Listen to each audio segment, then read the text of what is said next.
को नमस्कार। आप सभी को शारदीय नवरात्र की ढेर सारी शुभकामनाएं। आज नवरात्र का 5वां दिन है। ऐसे में आज पंचमम स्कंद मातेति षष्ठम कात्यायनीति च, तो आज माता स्कंद का आज दिवस है। आप सभी के ऊपर, जितने भी हमारे प्रिय दर्शक हैं, यूट्यूब परिवार के जुड़े हुए मेरे जो सदस्य हैं, आप सभी की मनोकामना माँ स्कंद देवी पूरी करें। सुख समृद्धि धनधान्य से आप समृद्ध हों, ये हमारी शुभकामना। आइए आज का विषय में लेकर उपस्थित हूं, कमजोर केतु के लक्षण एवं उपाय। ज्योतिष में केतु जो है छाया ग्रह है, तो आप सब जानते हैं। इनका वर्ण धूमे के जैसा है, धूम्र वर्णी है। इनकी जो प्रकृति है, वह प्रकृति जो है बहुत ही निष्ठुर स्वभाव के हैं। भावुकता तो दूर दूर की भावुकता से इनका कोई संबंध नहीं होता। ये मोक्ष के कारक ग्रह हैं। केतु का और भी यदि डीप आप जाएंगे, जबकि मैं कई बार चर्चा कर चुका हूं कि केतु का स्वभाव कैसा है, फिर भी केतु को कुजवत केतु कहा गया। कुजवत अर्थात मंगल के जैसा केतु का स्वभाव कहा गया। मंगल का स्वभाव क्या है? स्वच्छंदचारी, स्वतंत्र होने की प्रवृत्ति है मंगल की। राजा की ही केवल सुनते हैं, राज्य दरबार से बाहर रहते हैं।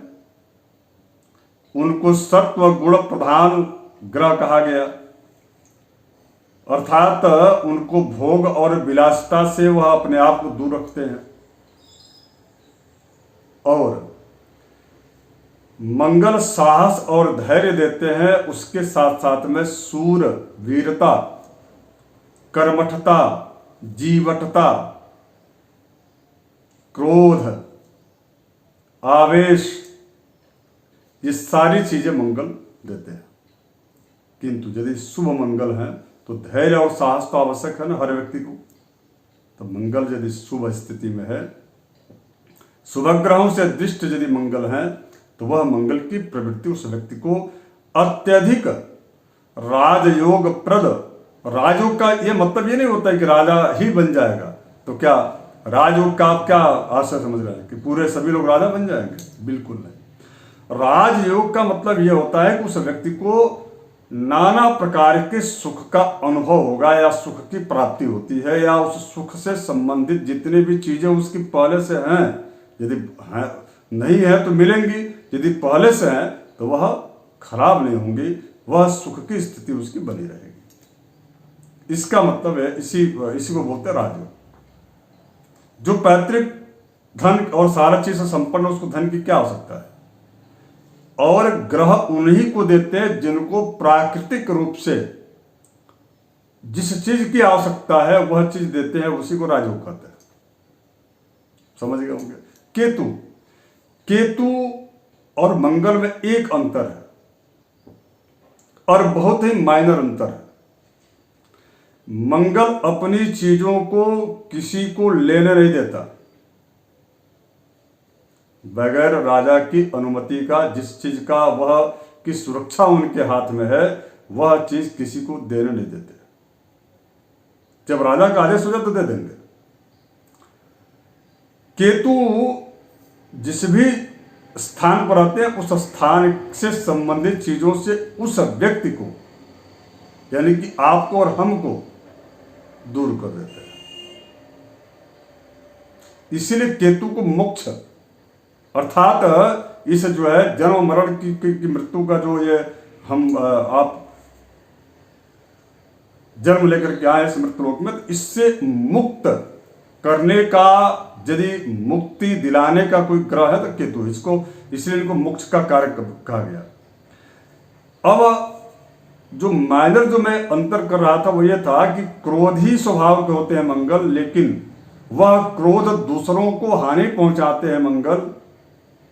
लेकिन जब केतु क्रोध करते हैं, चूंकि केतु कुजवत मंगल के जैसा स्वभाव है केतु का, तो वह स्वयं को हानि पहुंचाते हैं। जिस भी व्यक्ति के जीवन में केतु जैसा लक्षण, अर्थात पहला लक्षण कि वह व्यक्ति बिना आधार का यदि बोलता हो तो वह व्यक्ति जो है निश्चित समझ लीजिए कि उसका कमजोर केतु है, जिसको बड़बोलापन कहा जाता है, जैसे हमने पहले ही लिखा है यहाँ पर लक्षण में बड़बोलापन।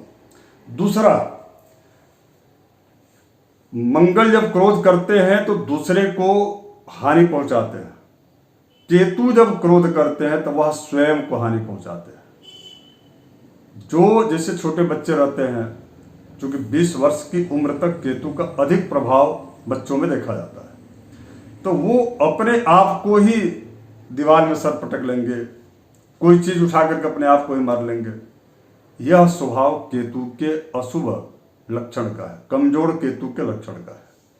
तीसरा हमने बताया कि स्वयं पर अविश्वास। आप जो है ताला बंद करके घर से बाहर निकलते हैं कहीं किसी कार्य से, गाड़ी लॉक करके आप कहीं जा रहे हैं, फिर अचानक आपको ध्यान आ, पता नहीं लॉक किया हूं नहीं किया हूं, घर में ताला बंद है कि नहीं है। इसका मतलब कि आपको अपने ऊपर विश्वास नहीं है। यह भी कमजोर केतु का लक्षण है। चौथा जो लक्षण है, अनिद्रा, अवसाद और क्रोध। क्रोध का तो हमने कह दिया, बता दिया। अनिद्रा और अवसाद, देखिए रात में निद्रा कम आती है जब केतु जब कमजोर होते हैं तो। अवसाद यानी कि जिसको कह लिया जाए कि मानसिक व्याकुलता, यह लक्षण जो है चौथा है। पांचवा, नाभि जिसकी बार बार, जैसे नाभि खिसकने का एक रहता है कि नाभि खिसक जाती है तो वो व्यक्ति का पाचन तंत्र जो है प्रभावित हो जाता है। यानी कि वह व्यक्ति जो भोजन करता है उसकी पाचन क्रिया अच्छे से नहीं हो पाती, जिसकी वजह से पेट से संबंधित उसको दिक्कत हमेशा रहती है। जिसके भी साथ ऐसा लक्षण है, इसका मतलब वह व्यक्ति के कुंडली में बिना कुंडली देखे ही आप बता सकते हैं कि वह व्यक्ति का केतु जो है कमजोर है। उसके अलावा एलर्जिकल जो समस्या है, जैसे मान लीजिए मौसम का जो परिवर्तन होता है, तत्काल वह व्यक्ति सर्दी, खांसी, बुखार, वायरल इत्यादि से प्रभावित हो जाता है।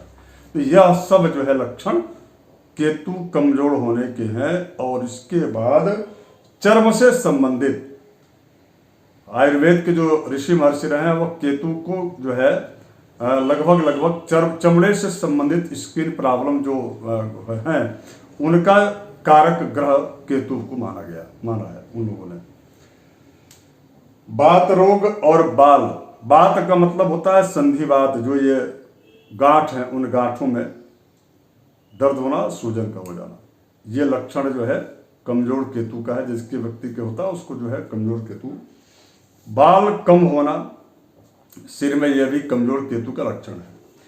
इसके अलावा सातवां, आकस्मिक बार बार आकस्मिक दुर्घटनाओं का होना, यह भी कमजोर केतु का लक्षण है। जिस भी लोगों के साथ इन प्रकार के 7 लक्षण दिख रहे हो उनको आंख बंद करके मैं आज एक उपाय आपको बता रहा हूं। यह बहुत ही अचूक उपाय है। केतु को शांत करने के लिए यह अत्यधिक अचूक उपाय है। कई लोगों ने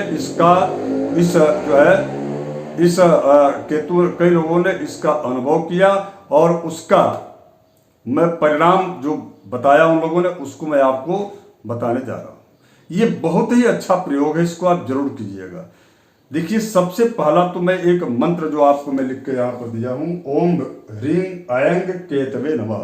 आप इसको जो है स्क्रीनशॉट इसका जो है ले लीजिएगा, आराम से पढ़ सकते हैं, कोई ज्यादा कठिनाई इसमें नहीं है। इस मंत्र का सायंकाल सूर्यास्त के बाद, इस मंत्र का सायंकाल सूर्यास्त के बाद एक माला 108 बार घी का दीपक जला करके या तिल के तेल का दीपक जला दो, ज्यादा अच्छा रहेगा।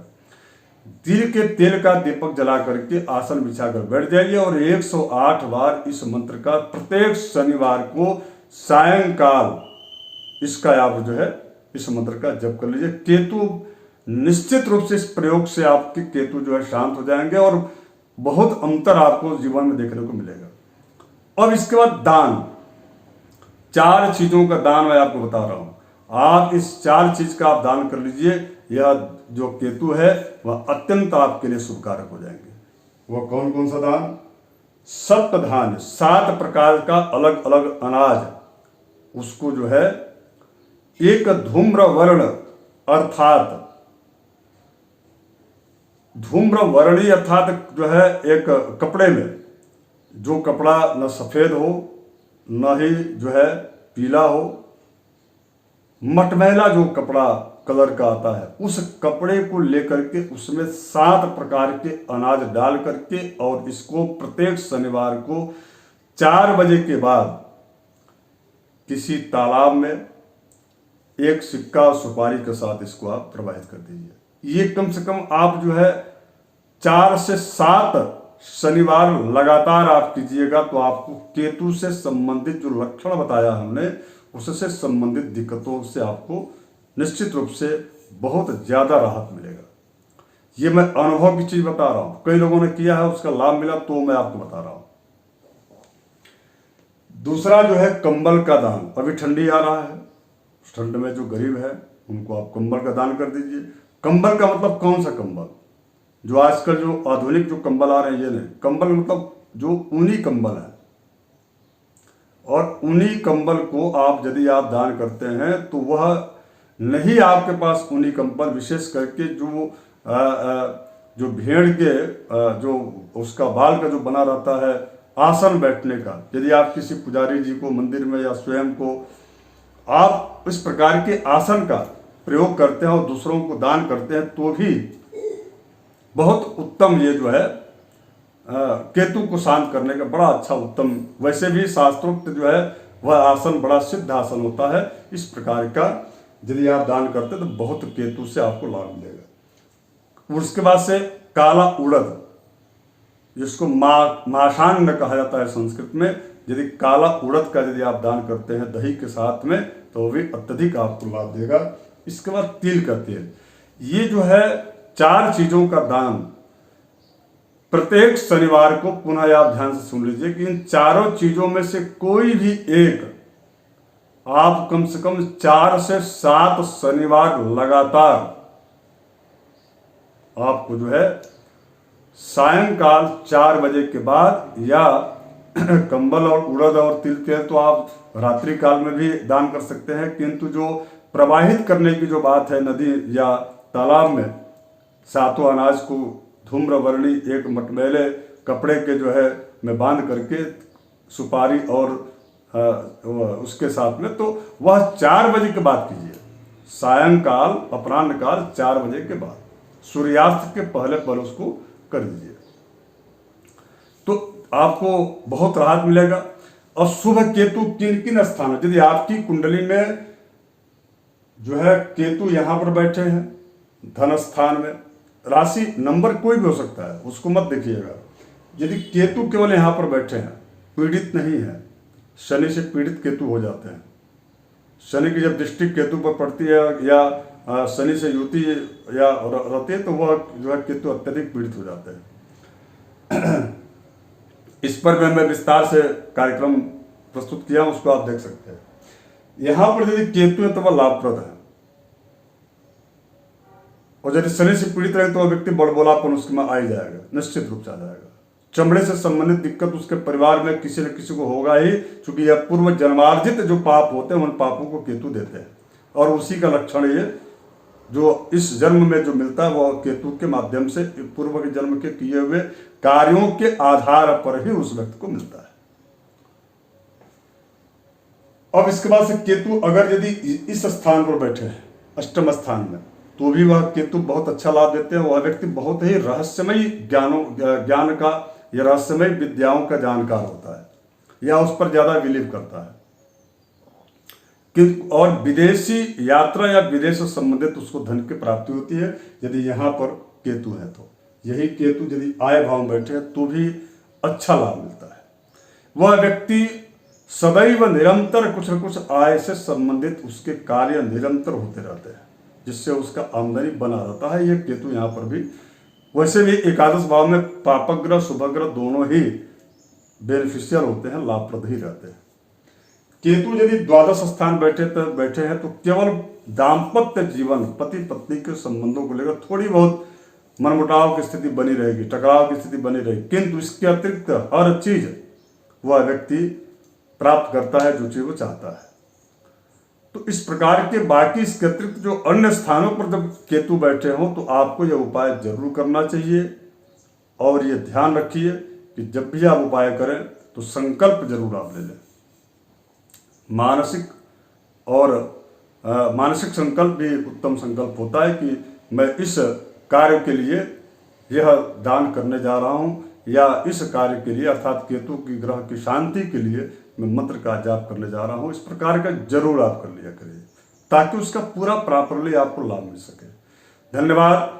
पुनः आप सभी से आग्रह है कि यदि आप नए दर्शक हैं तो आप सब्सक्राइब जरूर कर लीजिएगा। यदि आप जो भी आपके जीवन में इससे संबंधित अनुभव हो उसको आप कमेंट करके जरूर बताइएगा। जय श्री राम, जय श्री राम तो जरूर लिख दीजिएगा कमेंट करके। नमस्कार, धन्यवाद, जय श्री राम।